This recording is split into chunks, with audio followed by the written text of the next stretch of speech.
సిట్టింగ్లలో కొందరికి no chance. Lok Sabha ఎన్నికలపైన BRS కసరత్తు. గతంలో 9 సీట్లు గెలుపు. అధికారంలో ఉన్నప్పుడే అలా ఉంటే నేడు పరిస్థితి ఏంటి? పార్టీ శ్రేణుల్లో ఆందోళన. మెదక్ బరిలో కేసీఆర్ క్వశ్చన్ మార్క్. ఇతర రాష్ట్రాల్లోనూ పార్టీ పోటాట. ఈడ చూడు రాదయ్యా, ఈడ ఫస్ట్ చూసుకొని మిగతా రాష్ట్రాల జోలికి వైపు ఓ. ఇక్కడే గతి లేదు. టీఆర్ఎస్ని బీఆర్ఎస్ చేసి ఎటు కాకుండా పోయి అపోజిషన్ పార్టీలో కూర్చున్నావు, అపోజిషన్లో కూర్చున్నావు. ఇప్పుడు ఈయన మళ్ళా దేశవ్యాప్తంగా పోటీ చేస్తా. నువ్వు ఆ నిర్ణయం తీసుకోవడం వల్లనే కదా తెలంగాణలో ఎటు కాకుండా పోయినావు. ఇప్పుడు మళ్ళీ దేశవ్యాప్తంగా పోటీ చేస్తాడట. అసలు ఇక్కడ ఉన్న 17 స్థానాల్లో ఒకటి ఎంఐఎం వదిలేస్తే మిగతా 16 స్థానాల్లో నువ్వు అధికారంలో ఉన్నప్పుడే 4 సీట్లు బీజేపీకి బాయ్, 5 సీట్లు కాంగ్రెస్కి బాయ్, మిగతా సీట్లలో గెలిస్తీవి బొటాబొటీ మెజారిటీతో. అధికారంలో ఉన్నప్పుడే మళ్ళీ కేసీఆర్ పట్ల కొంత సానుకూల, టీఆర్ఎస్ పట్ల కొంత సానుకూల ఆలోచన ప్రజలకు ఉన్నప్పుడే నీకు ఆ పరిస్థితి వచ్చింది. మరి ఇప్పుడు నువ్వు అధికారంలో లేవు, ప్రతిపక్షంలో ఉన్నావు, ప్రజలు నిన్ను చీదరించుకుంటున్నారు. ఇట్లాంటి సమయంలో అసలు నువ్వు టీఆర్ఎస్ని మళ్ళీ బీఆర్ఎస్గా మార్చినావు. ఇన్ని నెగిటివ్ ఫ్యాక్టర్స్ ఉన్న ఈ పరిస్థితుల్లో ఈయనకి ఏం అవకాశం ఉంది? ఇప్పుడు ఒకటే ఒక ఆశ ఏంటంటే ఆ సిట్టింగ్లను ఏమైనా మారిస్తే ఏమైనా చేంజ్ అయిద్దా అన్నది చూస్తున్నాడు. అది కూడా అవకాశం లేదు. ఇప్పుడు కేసీఆర్కి 2019 ఈ సెంట్రల్ ఎలక్షన్స్ అప్పుడు ఏం లైన్ తీసుకున్నాడు?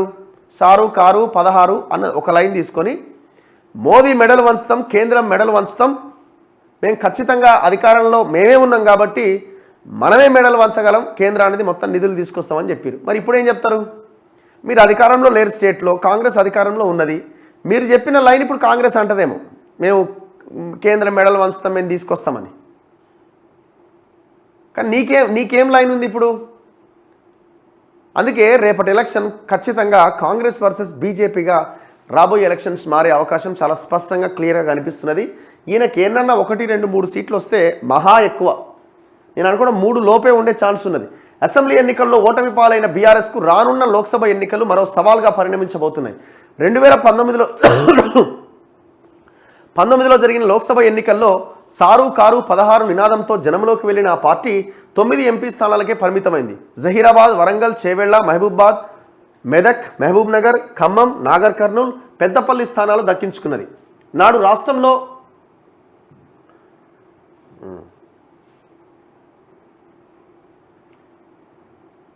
ఎక్కడుంది?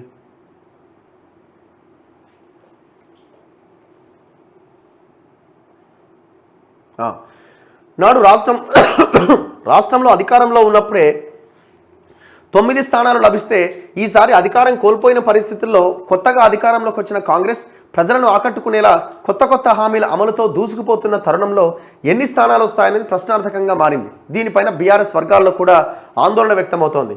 ఇటీవల అసెంబ్లీ ఎన్నికల్లో మహబూబ్ నగర్, నల్గొండ, ఖమ్మం, కరీంనగర్ జిల్లాల్లో కాంగ్రెస్ స్వీప్ చేసింది.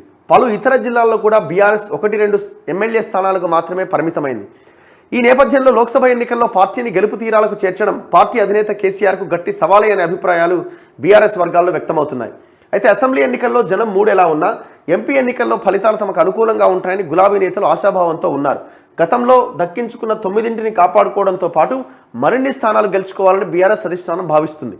ఎంఐఎంతో స్నేహ సంబంధాల దృష్ట్యా మొత్తం 17 లోక్సభ నియోజకవర్గాల్లో హైదరాబాద్ను మినహాయించి మిగిలిన 16 సీట్లపై ఫోకస్ పెట్టబోతున్నట్లు బీఆర్ఎస్ శ్రేణులు చెబుతున్నాయి. ఆయా స్థానాల్లో సిట్టింగ్లను గతంలో ఓటమి పాలైన వారిని తిరిగి బరిలో దించుతారా, కొత్త వారికి అవకాశం ఇస్తారా అన్నది పార్టీ అధినేత నిర్ణయం తీసుకోబోతున్నారని పేర్కొంటున్నాయి. అసెంబ్లీ ఎన్నికల్లో అభ్యర్థులను మార్చకపోవడం వల్లే ఎదురు దెబ్బ తగిలిందన్న విశ్లేషణల నేపథ్యంలో ఎంపీ అభ్యర్థులను మారుస్తారా, కొత్త వారికి ఛాన్స్ ఇస్తే ఎవరికి ఇస్తారనే దానిపైన జోరుగా చర్చ నడుస్తున్నదట. బేసిక్గా ఇప్పుడు మార్చకపోవడం అన్నది అసెంబ్లీ ఎలక్షన్స్లో ఇంపాక్ట్ చూపించవచ్చు, కానీ ఈ ఎంపీ ఎలక్షన్లో ఈ మార్చకపోయినా పెద్ద ఇంపాక్ట్ ఉండదు. ఎందుకంటే ఆయన అధికారంలో ఉంటే వేరే రకంగా ఉంటుండే, కానీ ఆయన పవర్లో లేడు, ప్రతిపక్షంలో ఉన్నాడు. కేసీఆర్కి ఇప్పుడు ఒక లైన్ అంటూ లేదు. ఇప్పుడు ఆయన 16 ఎంపీ సీట్లు గెలిపిస్తే ఏంది ఆయన చేసేది ఏంది చెప్పండి? అట్లీస్ట్ కాంగ్రెస్ ఓటేసినా వాళ్ళు కొంత కొట్లాడడానికి అవకాశం ఉంది. బీజేపీకి ఓటేసినా వాళ్ళు కేంద్రంలో మళ్ళీ అధికారంలోకి వచ్చే అవకాశాలు కనిపిస్తున్నాయి కాబట్టి వాళ్ళకి ఓటేసినవన్న ఒక లైన్ అయినా ఉంటుంది. ఎందుకంటే ఓవరాల్ కంట్రీలో, దేశంలో అదే వేవ్ కనబడుతున్నది కాబట్టి, 3 అట్లా ఉన్నది కాబట్టి, కాంగ్రెస్ కొంత ఇబ్బందికర పరిస్థితి ఉన్నది కాబట్టి కేసీఆర్కి ఎందుకు ఓటేయాలన్న ఆలోచన వచ్చినప్పుడు ఏం జరుగుతున్నది? ఏమైనా అవకాశం ఉందా? ఒక సింగిల్ పాజిటివ్ పాయింట్ అయినా కనబడుతున్నదా? లేదు.